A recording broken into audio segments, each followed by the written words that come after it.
السلام عليكم ورحمة الله وبركاته. أهلا بكم حبيبي زملاء الكرام من مصر جامعة الدول العربية. دمتم ودامت أيامكم بكل الخير والحب والسعادة. بعد بسم الله والصلاة والسلام على رسول الله صلى الله عليه وعلى من والاه. معكم أخوكم أحمد الكومي، الأمل لتعليم صناعة المنظفات. النهاردة حبايبي هنعمل 125 كيلو دوني معطر للملابس.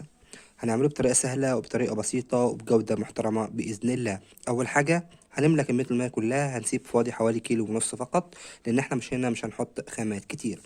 أول حاجة هننزل بيها وهي 200 جرام من الفورمالين، المادة الحافظة اللي هتحفظ لي المنتج لفترات كبيرة. وبعد ما نزلت بالفورمالين هقلبه كويس جدا.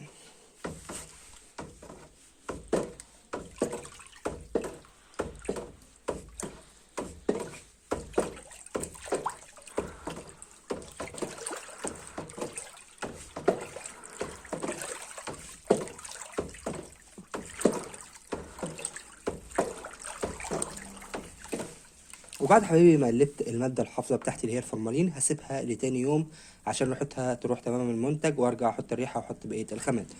طبعا في مواد حافظة تانية زي البيكرور، البرماتول، البيوسايد. والمواد الحافظة التانية ديت ملهاش أي ريحة تماما، فممكن أحطها في الأول وممكن أحطها في الآخر عادي جدا بعد ما أخلص المنتج. وممكن أحطها في الأول وأحط الخامات بعدها على طول وأكمل منتجي وأبيع في نفس اليوم عادي جدا. ولكن لو حطيت الفورمالين هيتني لتاني يوم عشان ريحته تروح ما تأثرش على ريحة المنتج. بعد ما حطينا الفورمالين وقلبناه كويس جدا هنسيبه لتاني يوم ونرجع لكم تاني بعد يوم كامل. وبعد يا حبايبي ما سيبنا الفورمالين بتاعنا ليوم كامل عشان ريحته تروح تماما، دلوقتي هننزل بأول حاجة معانا هي الريحة. مهم جدا ان احنا نجيب ريحة جيدة عشان هنا المنتج بيعتمد اعتماد كلي على الريحة. فلو جبت ريحة كويسة هتلاقي المنتج معاك كويس، جبت ريحة وحشة هتلاقي المنتج معاك غير جيد.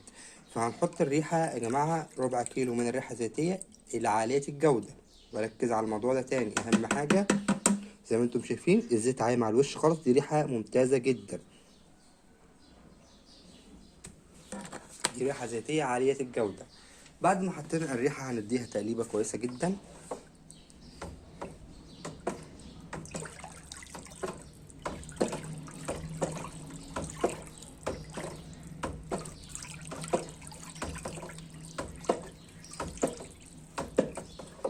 بعد ما قلبنا الريحة كويس جدا هننزل وراها باللون، واللون هنا على حسب الرغبة. انا بحط هنا ازرق عشان مع اللون الابيض اللي هو بتاع السوفت بيديني اللون اللبني. انت عاوز تعمله لون الفوشيا، لون اللي هو الكونفورت، اي حاجة انت عايز تعملها اعملها، مفيش ادنى مشكلة، اللون مفيش اختلاف عليه. بعد ما حطينا اللون، طبعا اللون عاوز تغمقه تفتحه دي حاجة ترجع لك. وبعد ما قلبنا اللون كويس جدا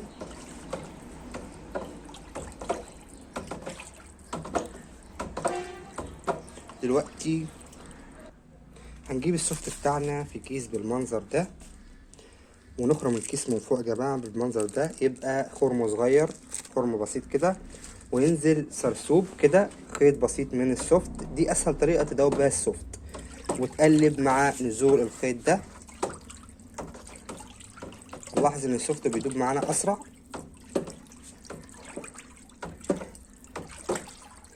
طبعا اللون الازرق انا حطيته مع لون السوفت بيديني لون لبني بيفتح كل ما ينزل السوفت، وكل ما يدوب السوفت بيبدأ يفتح معايا.